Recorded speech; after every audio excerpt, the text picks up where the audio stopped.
Le marais tel que nous le connaissons, et qui nous semble intemporel, est en réalité un paysage bien récent. La formation géologique sur laquelle les marais reposent date du Crétacé.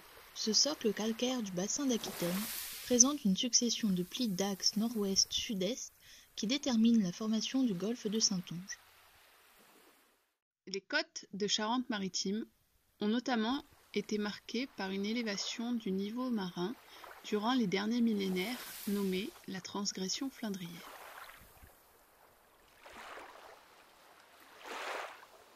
Durant la transgression, la mer monte par le pertuis d'Antioche et submerge les terres les plus basses. Les parties du socle les plus élevées sont les coteaux calcaires, aujourd'hui habités.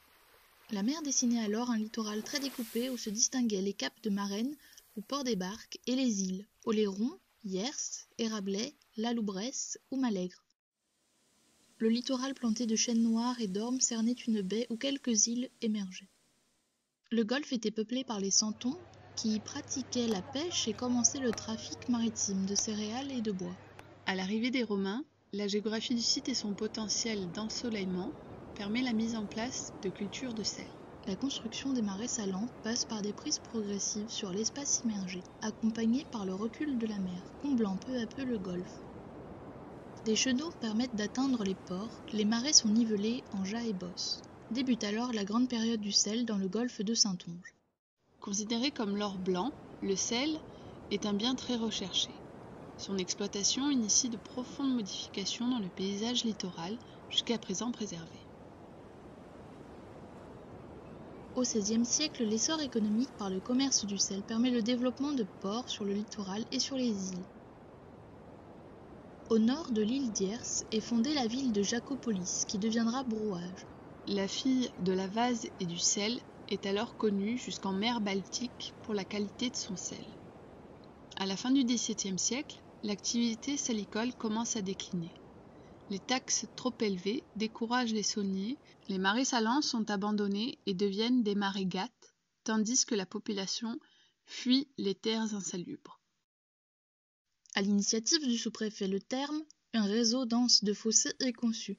1500 km de linéaires sont creusés afin d'assainir les terres. Au XIXe siècle, le marais est réinvesti. Une nouvelle ère va marquer ces paysages. Les marais sont en partie comblés et aplanis pour devenir des pré-marais. Des claires ostréicoles et leurs cabanes sont alors construites sur les bords du chenal de Brouage. L'agriculture prospère à tel point que de nouvelles terres sont colonisées sur les strands. Ces polders, appelés localement tannes, permirent de faire reculer la mer, achevant le comblement du golfe. De la même manière que l'installation des parcelles salicoles, la transformation des marais salants en pré-marais se réalise progressivement du fond du marais jusqu'au littoral. Il reste néanmoins des parcelles en jas et en bosses, héritées de l'ancien temps. La période des deux guerres vide le marais de sa population active et de nouveau l'exploitation du marais décline. Après la Seconde Guerre mondiale, la mécanisation de l'agriculture a profondément modifié les pratiques agricoles. L'élevage régresse et certaines parties du marais, notamment le fond, s'enfrichent progressivement. Entre Moise et Brouage, les petites parcelles d'élevage extensif sont remembrées en grands champs céréaliers intensifs. Les parcelles sont aplanies et les fossés comblés. La proximité de l'océan menace cette culture et des digues sont érigées. La dernière digue est érigée à la fin du XXe siècle et définit l'actuel trait de côte. Durant les 2 dernières décennies, le marais a connu plusieurs submersions marines causées par les tempêtes qui ouvrirent la digue. Le marais de Brouage a été construit par conquête de l'espace maritime. Il vécut des alternances extrêmes entre croissance et déprises agricoles, d'âge d'or et de misère.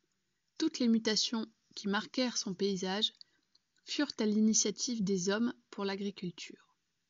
À l'aube du XXIe siècle, ce sont les conditions naturelles qui initient une nouvelle façon de pratiquer le marais.